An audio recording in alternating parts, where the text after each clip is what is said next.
Bem-vindo ao Maestria da Mente Podcast, onde abordamos o que há de melhor na neurociência e no comportamento humano.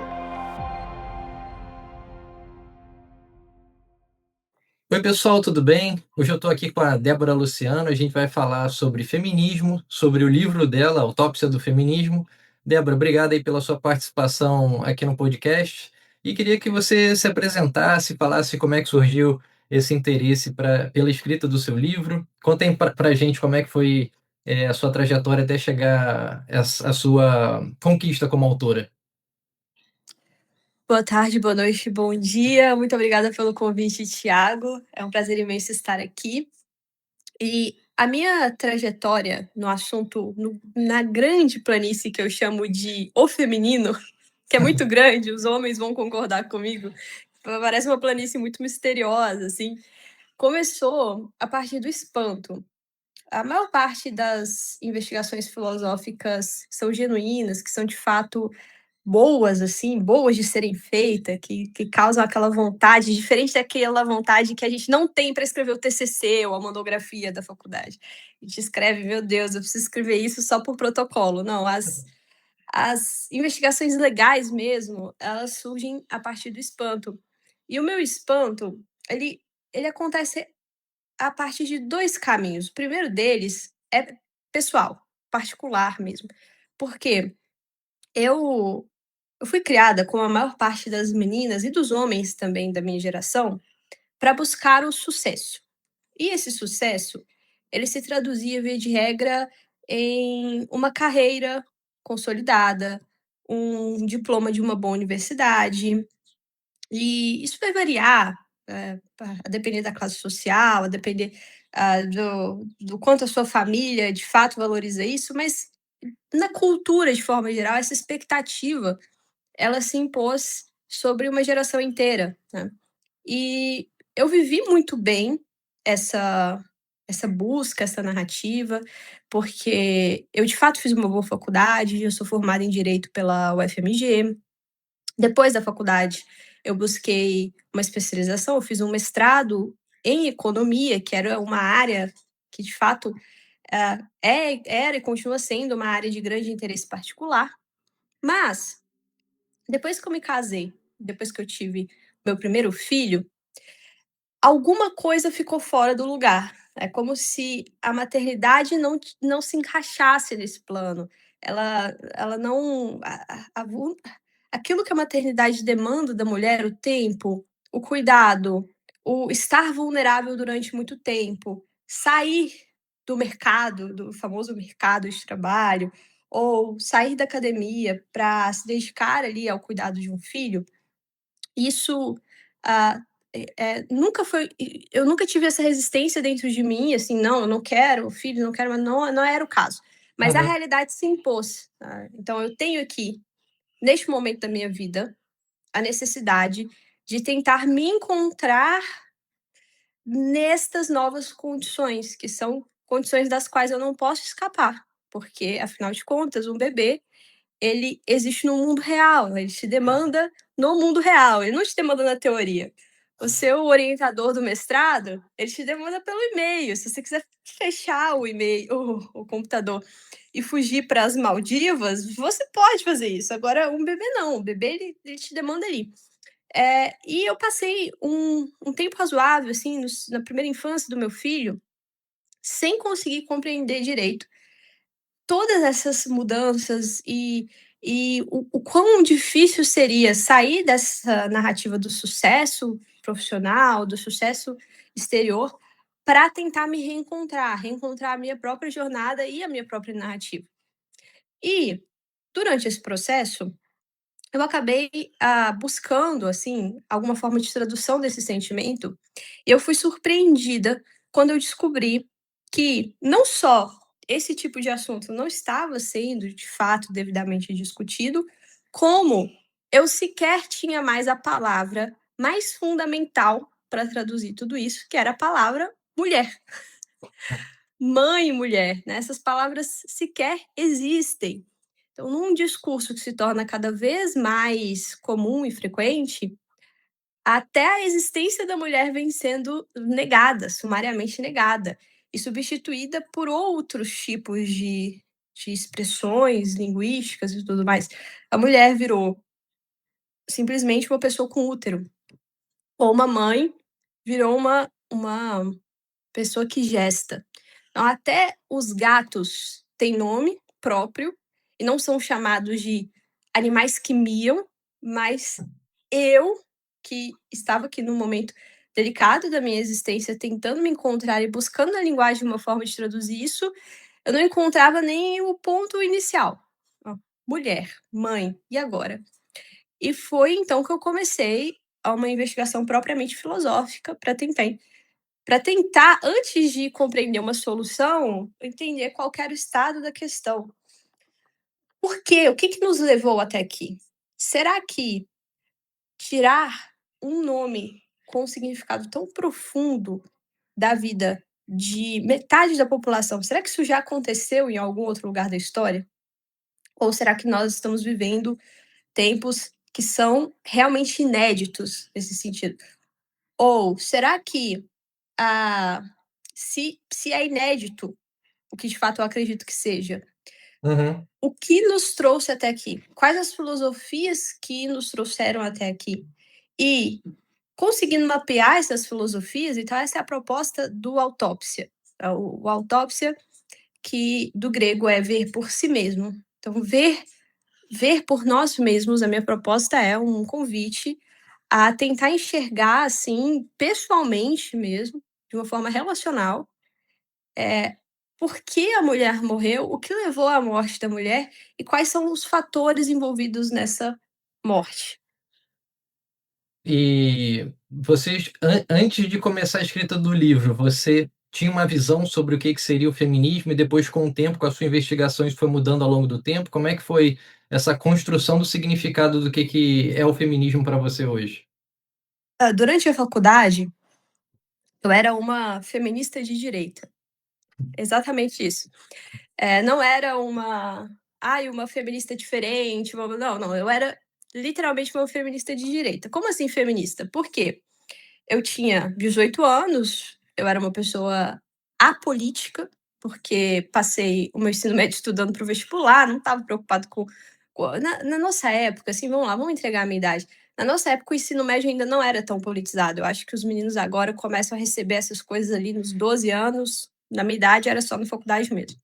Então, eu entrei na faculdade desprovida de armas políticas e me foi apresentada a proposta do feminismo como um movimento pela igualdade de homens e mulheres.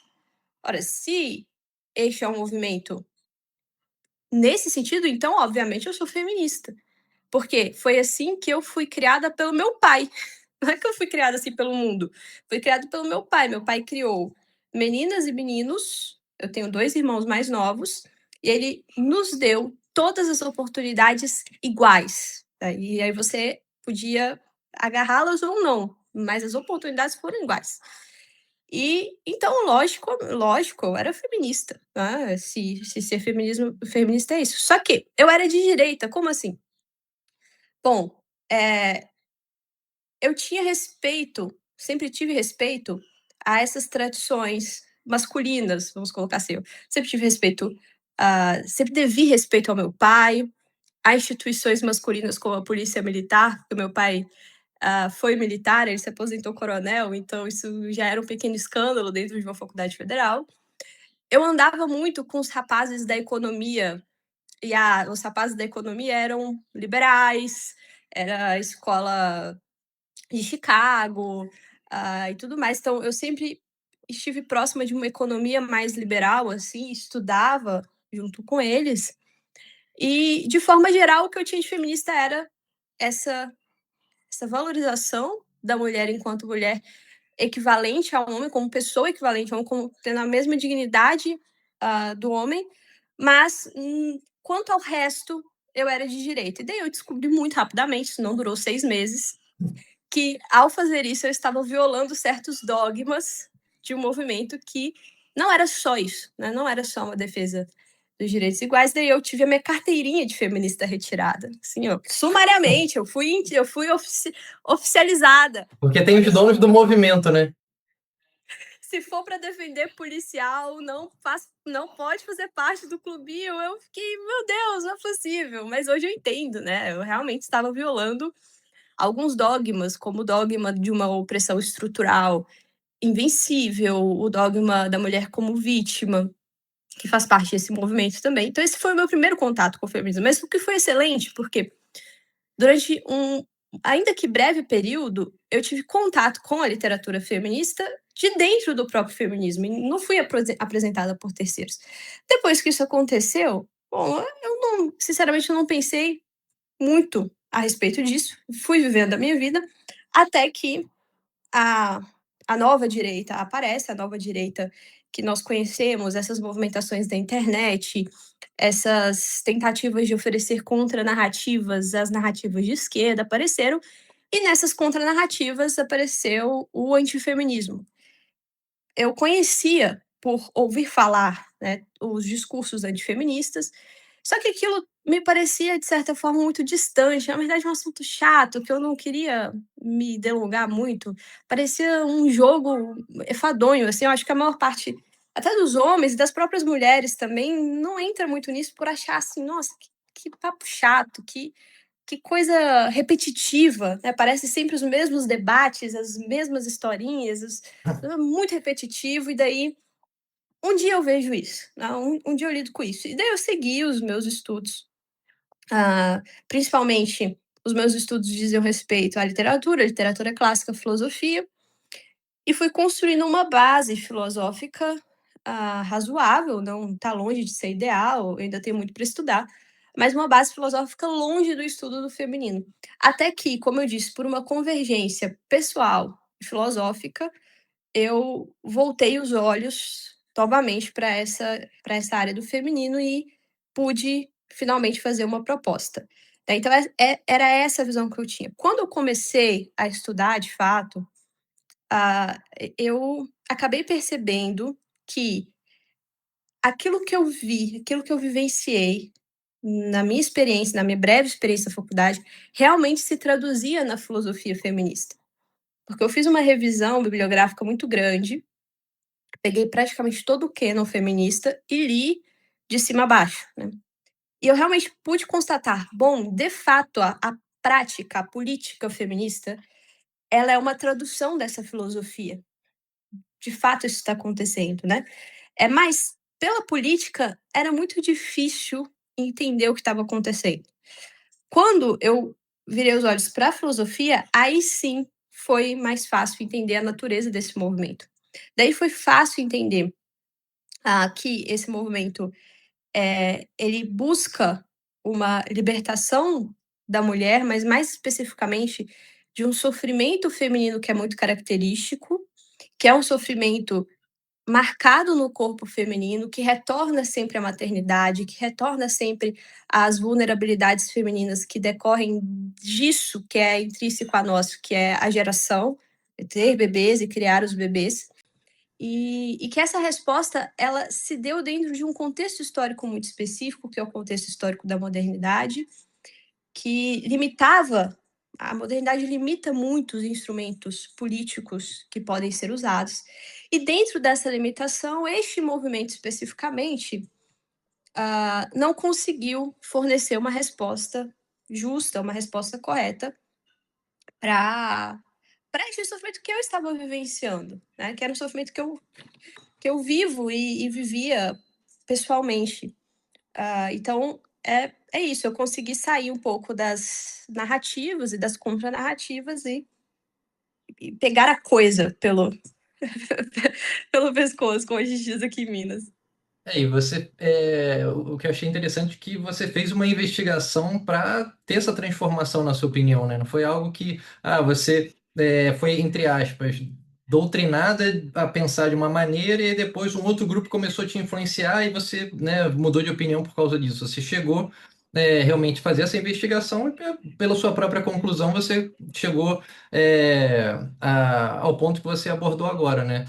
E uma coisa que, assim, obviamente eu não sou um especialista no tema, mas já conversei com pessoas a respeito sobre o feminismo, e uma das coisas que eu percebi é que não há nenhum consenso do que seria o feminismo, né? Porque tem muitas vertentes, então, assim, não tem nenhuma tem essa questão que você falou dessa equivalência em relação a direitos e deveres de homens e mulheres, nenhum gênero se sobrepõe ao outro em relação à superioridade, mas não tem um consenso em si, porque tem movimentos extremistas, né, do próprio feminismo.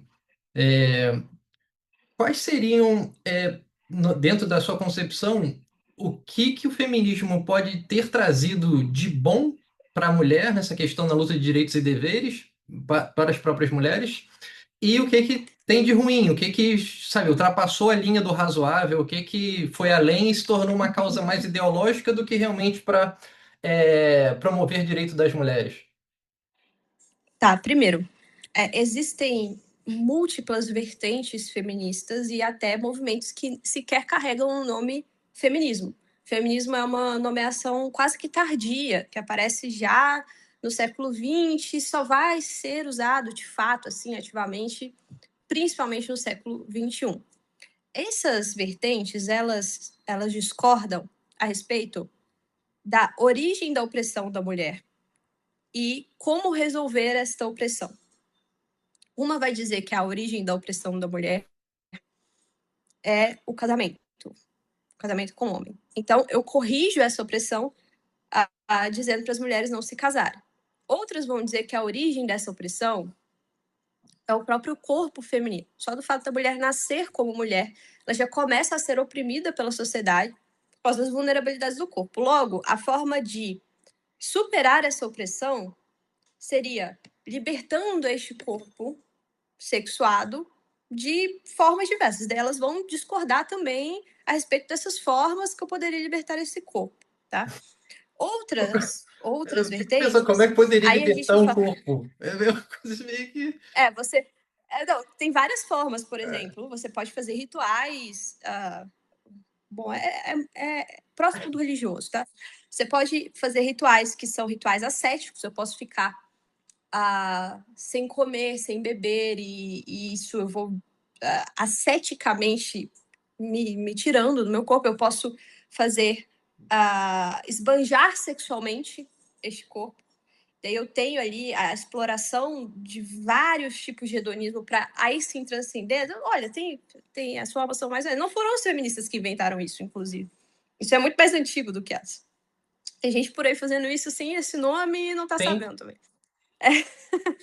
E tem também, olha só que interessante, as vertentes que acreditam que a origem dessa opressão feminina é a desigualdade das leis, a desigualdade das instituições, a desigualdade do tratamento oferecido para a mulher, que não é o mesmo oferecido para os homens. Se nessa sociedade aqui as mulheres não podem estudar como os homens estudam, então a origem da opressão feminina vai ser a falta desse estudo. Se elas não podem trabalhar em profissões liberais, como era o caso de muitos países, Inglaterra, Estados Unidos principalmente, elas não podiam ser médicas, advogadas. Ou então, a origem dessa opção feminina está aqui, neste ponto. Então, como a gente diz aqui em Minas, é isso que vareia, tá? Vareia o que está oprimindo as mulheres e a forma de libertá-las dessa opressão. O que não muda existe esta opressão. E aí, por opressão, leia-se, existe certo sofrimento que é característico da natureza feminina e que a coloca em desvantagem, principalmente dentro de certas circunstâncias específicas, frente ao outro, né? O famoso outro da Simone de Beauvoir, que geralmente é equiparado ao homem. A base, então, não muda. O que muda são as propostas que são oferecidas a partir dessa base, tá? Isso é importante a gente definir. O que, portanto, se pode aproveitar de toda essa movimentação é a seguinte: o diagnóstico geralmente é certo. Tá? O diagnóstico de que existe esse sofrimento é bíblico, não precisava nem recorrer às feministas, está em Gênesis. Se você acreditar na Bíblia, você vai em Gênesis. Se você acreditar na ciência, você pode pegar todos os estudos provando que o corpo feminino é mais vulnerável, que parir é muito difícil, que a mortalidade feminina durante o parto... Não, eu sou um crente da ciência. Pode ir lá, tem um monte de estudos falando sobre isso. Não, eu gosto de psicanálise. O meu papo é Freud. Bom, Freud vai dizer a mesma coisa. O meu lado é mais arquétipos junguianos. Então, assim, o diagnóstico que realmente tem uma coisa diferente da mulher, isso é bíblico, aristotélico, isso vem desde sempre, porque é um dado da realidade, é um Sim, fato constitutivo da realidade, tá? Outras coisas, portanto, a partir desse diagnóstico, também são corretas. Existem certas injustiças que acontecem, afinal de contas, vivemos num mundo caído, que precisam ser corrigidas pela ação humana. Então, não é porque as coisas são assim que elas devem continuar assim, se estas coisas são injustas, certo? Então, se eu tenho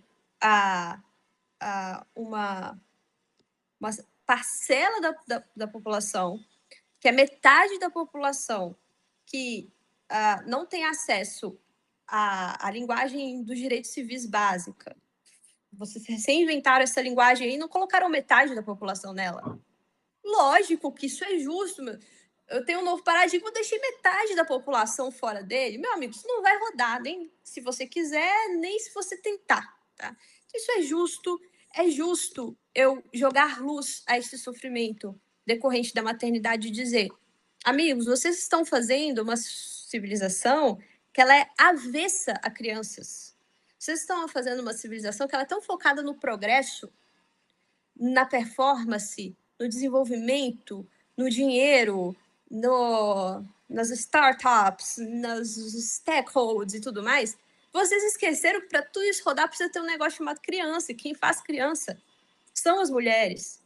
É justo que, dentro dessas circunstâncias fornecidas pela modernidade, as mulheres digam: olha só, vocês, muito bonitos, né? Vocês ficaram com a esfera pública, e tudo bem, vocês são os políticos, vocês rodam, vocês vão no mundo, vocês lutam, caçam e tudo bem. Mas tem um trabalho que ficou aqui para trás, que é o que sustenta tudo isso aí, que é um trabalho que está na sombra. E ninguém está vendo que esse trabalho está sendo feito, entende? Ele não está sendo integrado com a esfera pública como era anteriormente. E aí vocês querem que nós façamos esse trabalho sombra, sem nenhum tipo de reconhecimento. Peraí, reconhecimento é uma das necessidades da alma humana? A honra é uma das necessidades da alma humana.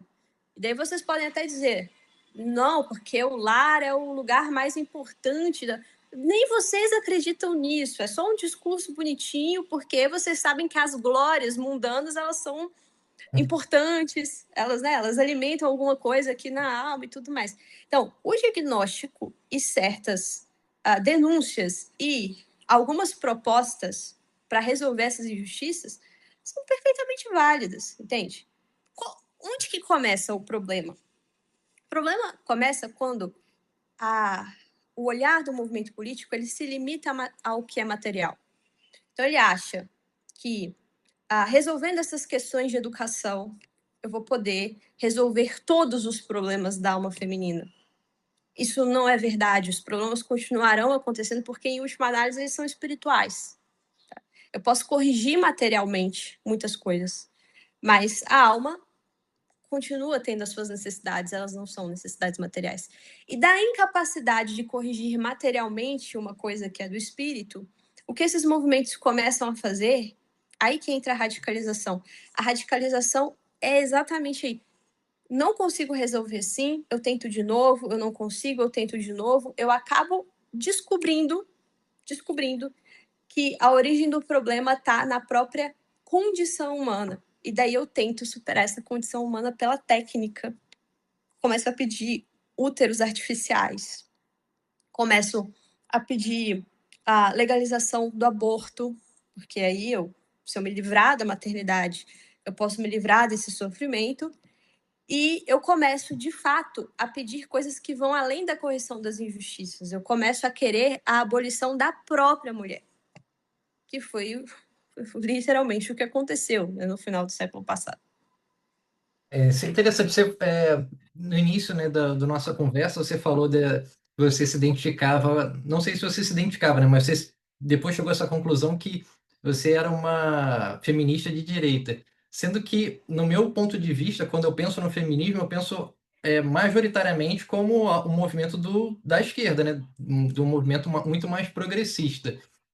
Você falou, enfim, que essas buscas por igualdade são válidas, que realmente existe essa diferença, né, principalmente material no corpo do homem e da mulher. Realmente, mulher é um ser muito mais complexo do que nós homens.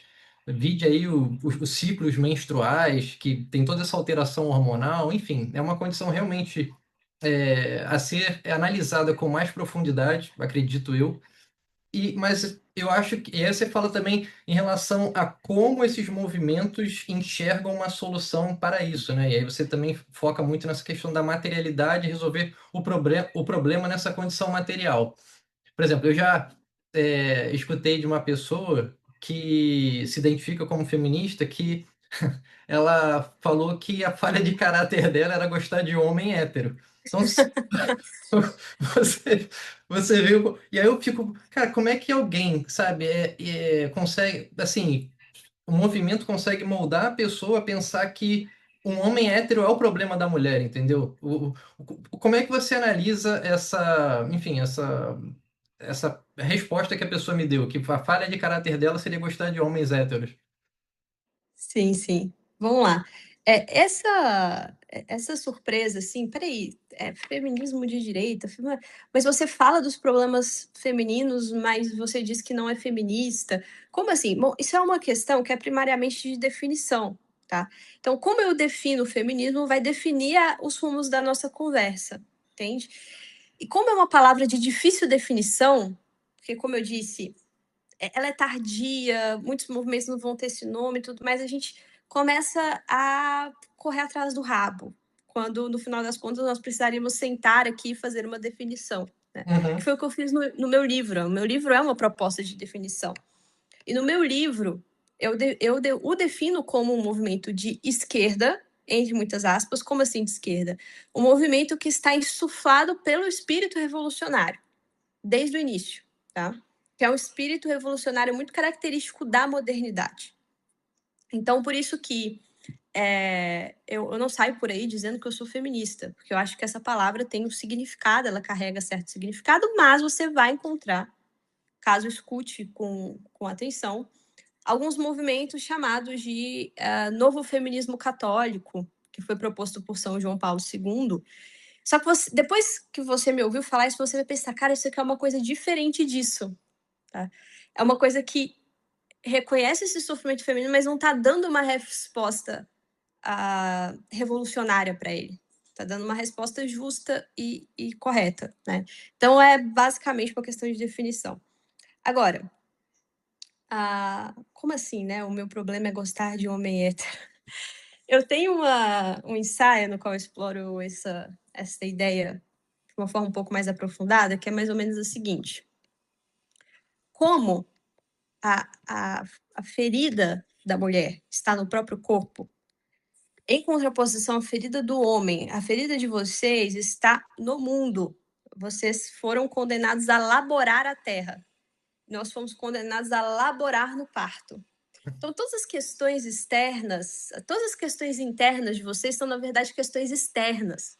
Vocês têm um problema para resolver com o mundo, que é um problema terrível também. Eu não gostaria de ser homem, não, porque vocês ficam se digladiando com o mundo de uma forma impressionante. E olha um pouco para dentro de si mesmos, né? Um homem que olha para dentro de si com muito cuidado, ele geralmente é um homem muito feminino. Certo? Ele tem esse elemento feminino dentro. Ele é um romântico, ele é bem parecido com uma mulherzinha. Ele é zoado no ensino médio porque ele gosta de coisas de mulherzinha. Gosta de filosofia, gosta de Filosofia, literatura. joga beat tênis. Então, estes homens, a maior parte dos homens vai se digladiar com o mundo, enquanto as mulheres estão se digladiando consigo mesmas. E daí tem uma coisa interessante nesta guerra que acontece dentro da mulher. É que ela depende desta abertura que nós temos para o outro, que nos torna, no final da história, muito vulneráveis. Isso é verdade, porque olha só, vocês vão descobrir que vocês são vulneráveis quando vocês ficarem velhinhos e daí o corpo começar a falhar e daí você vai pensar, nossa, é mesmo, eu dependo de outras pessoas.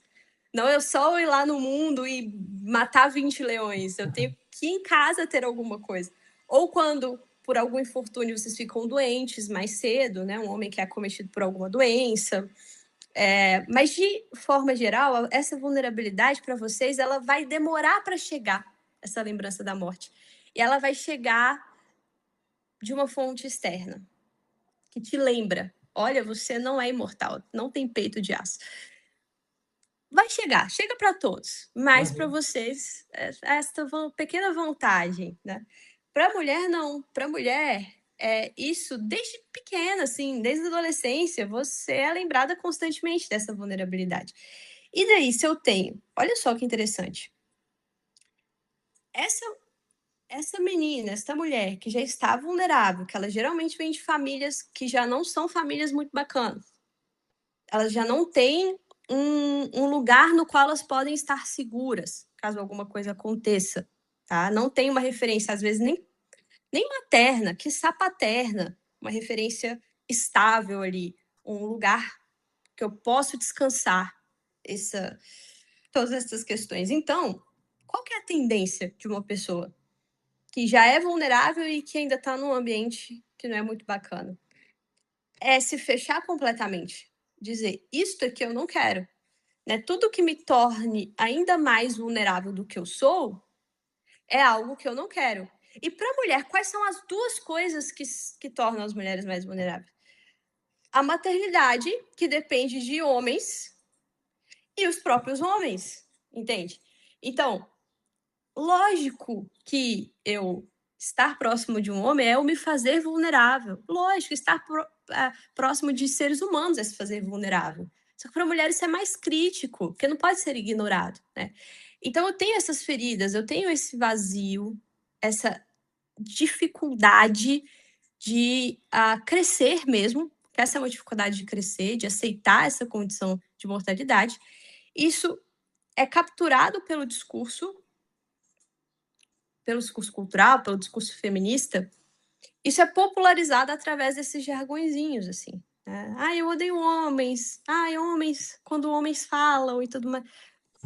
Quando homens falam, eu fecho o ouvido.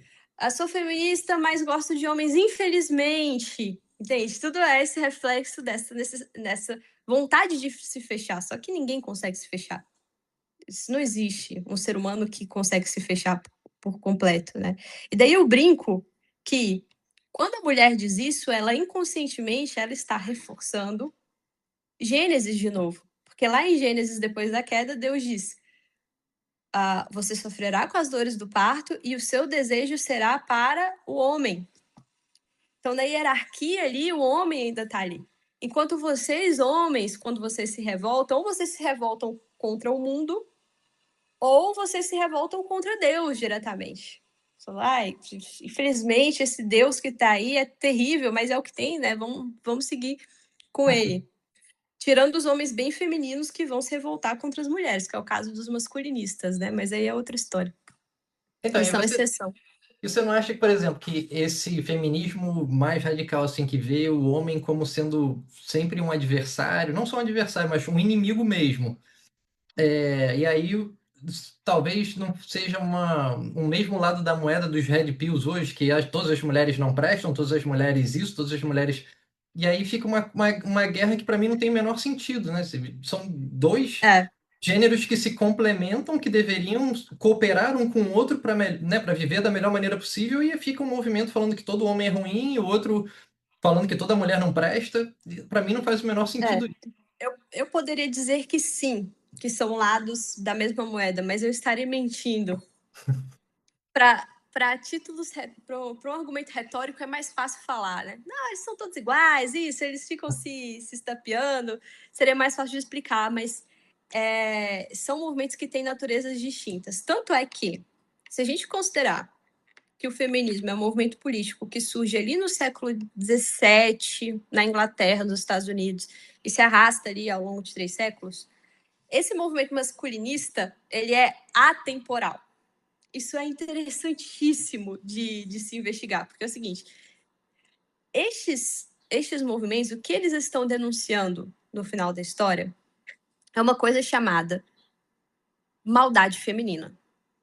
Porque a maldade feminina, diferente da masculina, ela é mais serpentina, ela é mais sorrateira, ela é mais subterrânea. Como nós não temos a força física para sacar uma espada e falar, vem então para cima de mim, as mulheres geralmente preferem tratar com venenos, com intrigas dos bastidores, então é uma maldade mais Mais difícil de ser sofisticada. detectada. Mais sofisticada, isso, cujo potencial destrutivo é enorme, tá? Mas ela existe. Mas ela é uma maldade que está oculta, certo? Não está tão às claras assim, é difícil de ver. O que pode acontecer? Por ser uma maldade oculta, as pessoas podem esquecer que ela existe. Não, então os homens são maus, os homens que são terríveis, porque eles estão no mundo, de novo, vocês estão no mundo cometendo crimes contra crianças, contra mulheres, contra outros homens, né? E essa é uma maldade visível que pesa. Um só homem, ele é capaz de cometer uma maldade tão grande abertamente que isso fica muito visível, né? Daí, o que acontece? Sempre teve, desde o início do mundo, desde o momento em que Adão virou para Eva e falou assim, foi a mulher que tu me destes, desde que Pandora abriu a bendita da caixa e trouxe o caos e a destruição para o mundo grego, sempre houve homens denunciando isso, dizendo assim, gente, cuidado, essas mulheres não são os anjinhos que vocês acham que elas são. Essas mulheres, se tirar a máscara, elas são terríveis. Então, esses homens, eles cumprem o doloroso papel de acusar certo lado oculto feminino. Eles existem, de novo, desde que o mundo é mundo. Por que agora eles parecem mais vocativos, né? Movimentos mais organizados? Por que eles têm mais espaço? Bom, porque, de fato, isso é verdade. Existe uma tendência à vitimização feminina, que eu chamo de o grande mito da modernidade, é o mito da mulher como vítima e da mulher como sexo mais elevado. Assim, não, porque a mulher ela é moralmente mais elevada do que o homem. Dos homens a gente espera traições e tudo mais, das mulheres não, porque elas são mais elevadas, entende? Daí esse pessoal começa a aparecer cada vez mais como uma reação a isso, entende? Mas com um movimento de natureza diferente. É claro, assim, que os dois são destrutivos, porque aí eu crio um grupo, ainda que pequeno, de homens que têm aversão à natureza feminina e vão deixar de se relacionar com mulheres. É por isso que eu digo, eles têm um elemento feminino muito marcado dentro deles, porque, assim, quem geralmente faz esse papel de denúncia da mulher são outras mulheres, mas são homens com um feminino integrado muito grande dentro deles para fazer esse papel.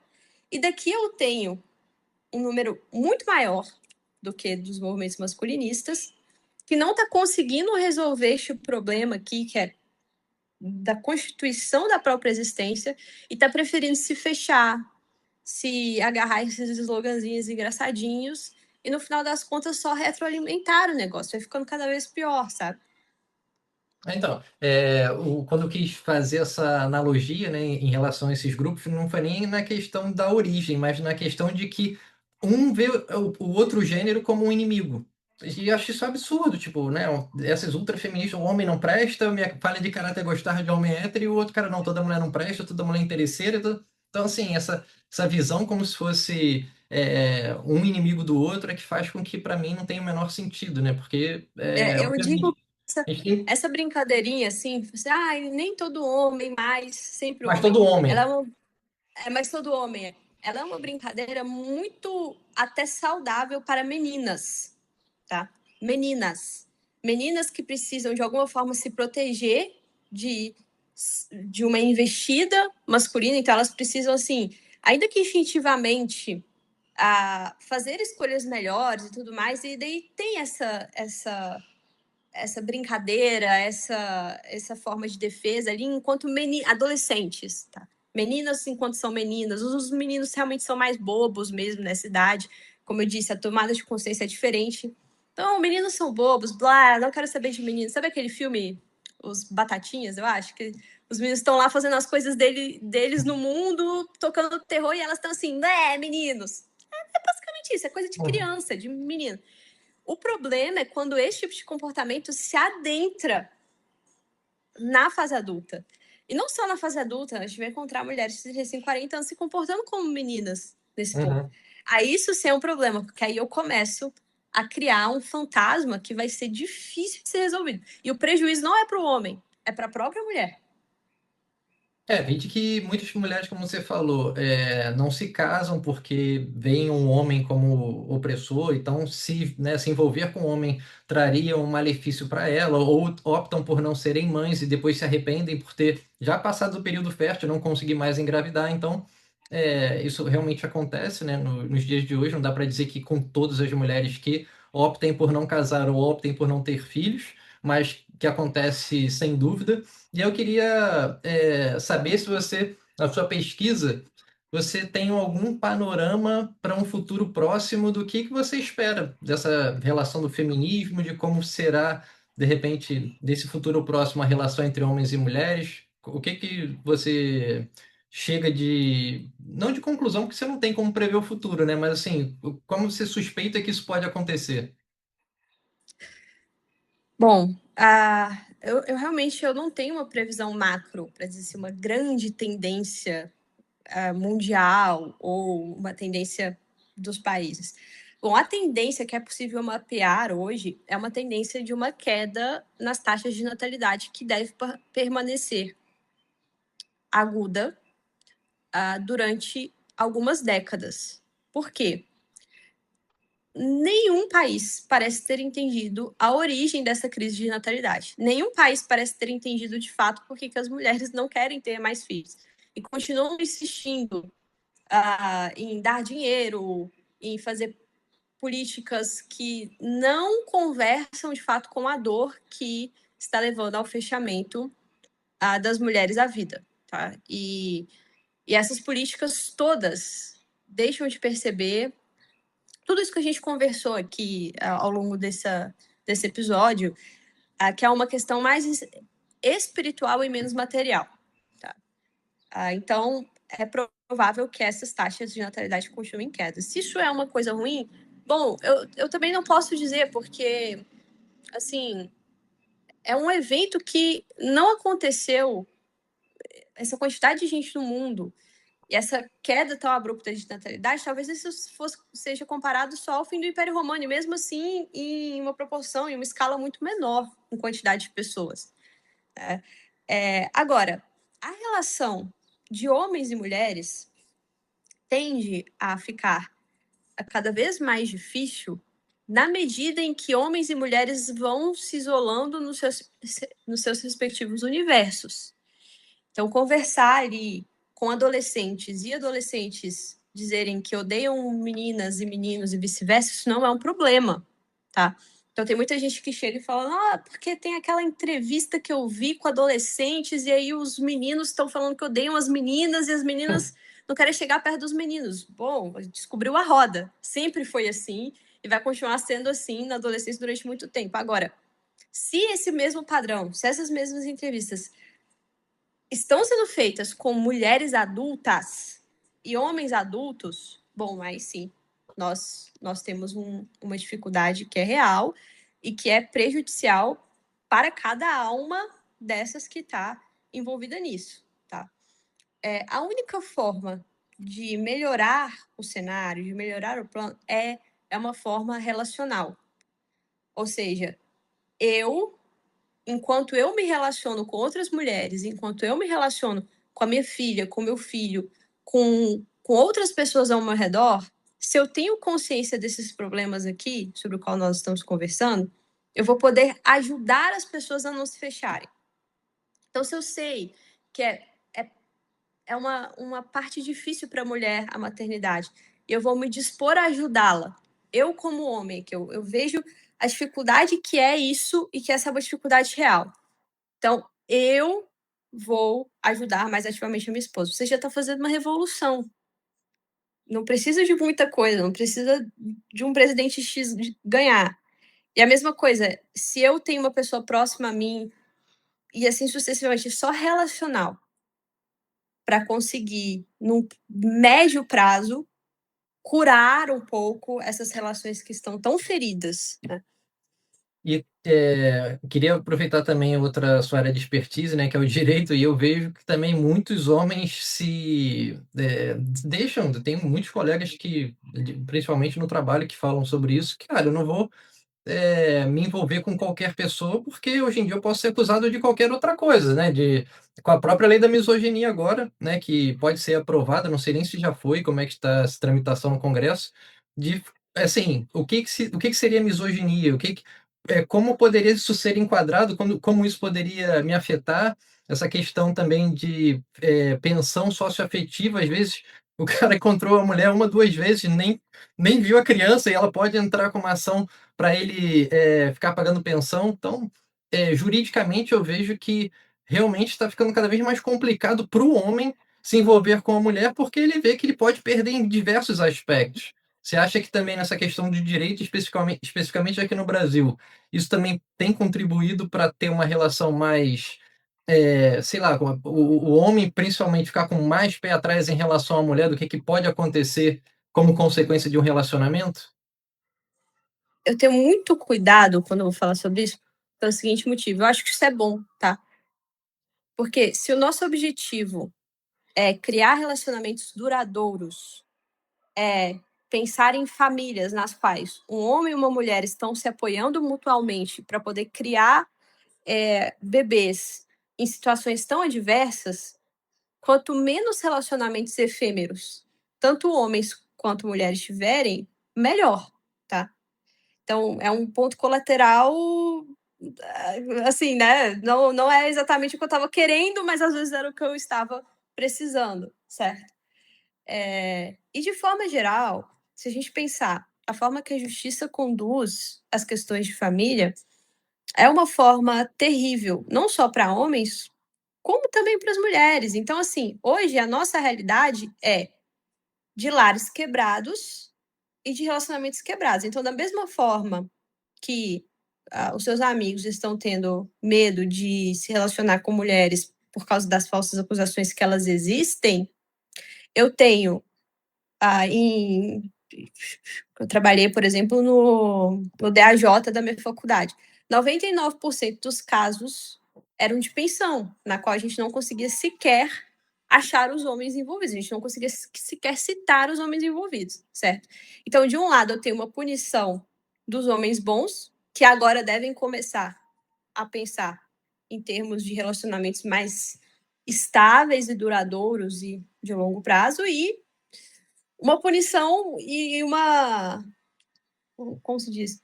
E uma carta branca para que os homens maus continuem sendo maus e continuem abandonando as suas famílias e tudo mais.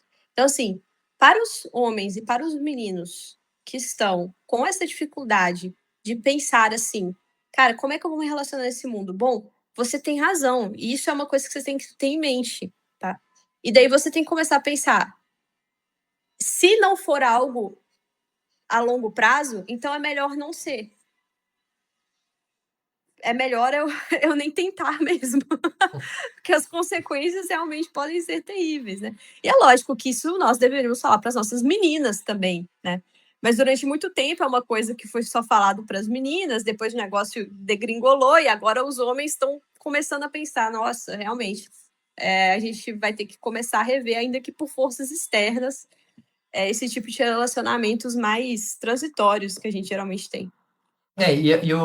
Assim, no nosso caso é um pouco complicado, porque você nunca, ainda que você se relacione com uma mulher pensando que você gostaria de estar com ela no longo prazo, você não sabe se o seu desejo vai ser concretizado, porque pode ser que ela não seja não tenha um bom caráter e possa até te colocar com uma medida protetiva, ainda que você não tenha feito nada. Então, é um pouco complicado nesse sentido também, né? Porque ainda às vezes. O negócio vai ter que ser, a gente vai ter que voltar aqui a se relacionar como os gregos e troianos faziam, né?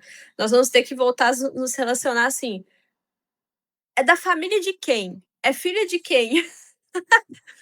Quem que é o pai, quem que é a mãe? Ah, o tio lá daquela cidade. Então, assim, a gente vai ter que arrumar um jeito de restaurar uma fonte de sabedoria tradicional que sempre mais ou menos filtrou as pessoas com as quais a gente se relacionava através desse conhecimento mais difuso, entende? Assim, então, vamos me relacionar com essa menina aqui, mas de onde que ela vem? Qual é a família dela, né? Será que Qual é ela a teve uma família boa dela? estrutura? Isso vai me dar alguma garantia? Não, Muito pouca, mas é mas melhor do que nada, entendeu? É melhor do que achar a menina na balada e aí é, sem você, dúvida, não, olha, isso você.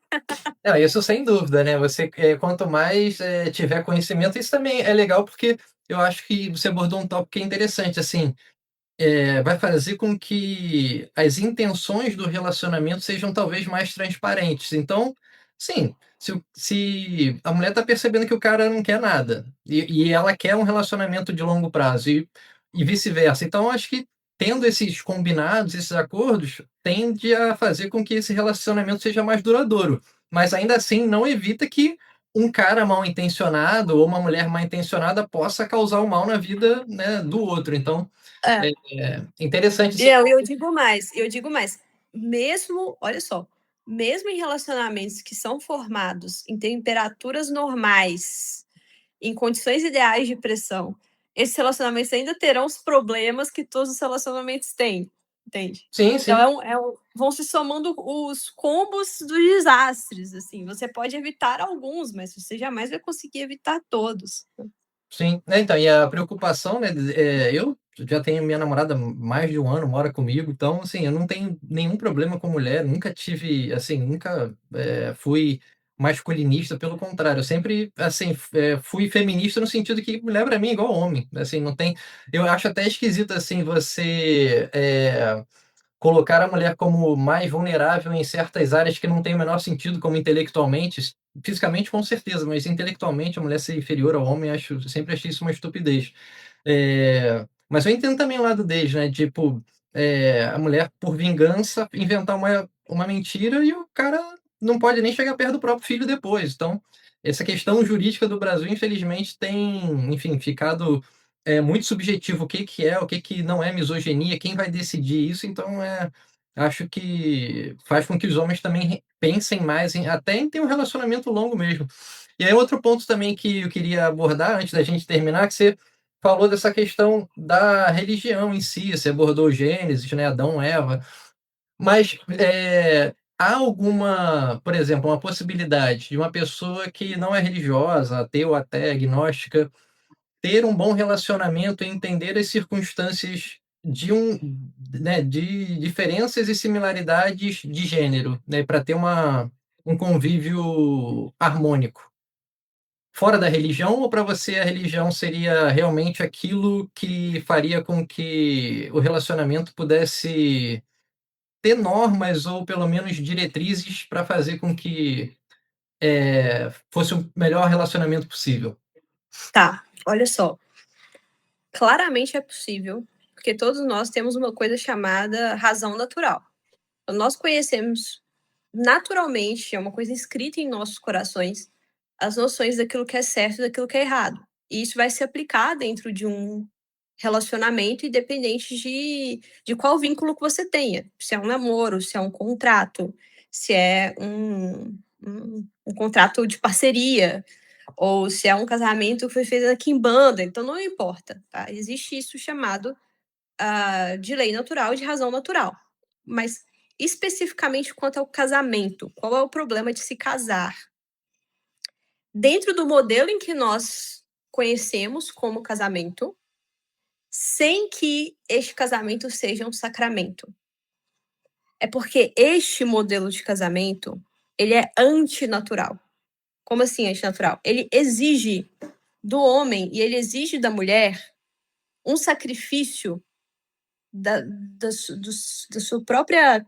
Não, nem vou falar da alma, vou falando da carne, o sacrifício físico mesmo, Uhum.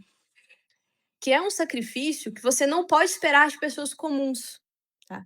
Pessoas comuns, elas podem dar certo em relacionamentos temporários, os homens, eles podem funcionar muito bem em famílias que a gente chama de monogâmicas flexíveis, em estruturas familiares monogâmicas, mas que permite que o homem tenha outras esposas aqui e ali, isso não é um problema, como era a família romana e tudo mais. Mas este modelo de casamento que exige uma entrega completa e fidelidade completa, tanto do homem quanto da mulher, ele exige um homem que não é só este homem baseado nessa razão natural, tá? E daí chega em determinado momento que mesmo os casamentos que são sacramentos não se sustentam por causa deste salto de fé, por causa dessa necessidade aí de você entender que o casamento não é para fazer ninguém feliz, que o casamento não é para você ter o que você gostaria que fosse o melhor, ou que não é para, sei lá, você postar suas fotinhas de viagem para Tailândia no Instagram, entendeu?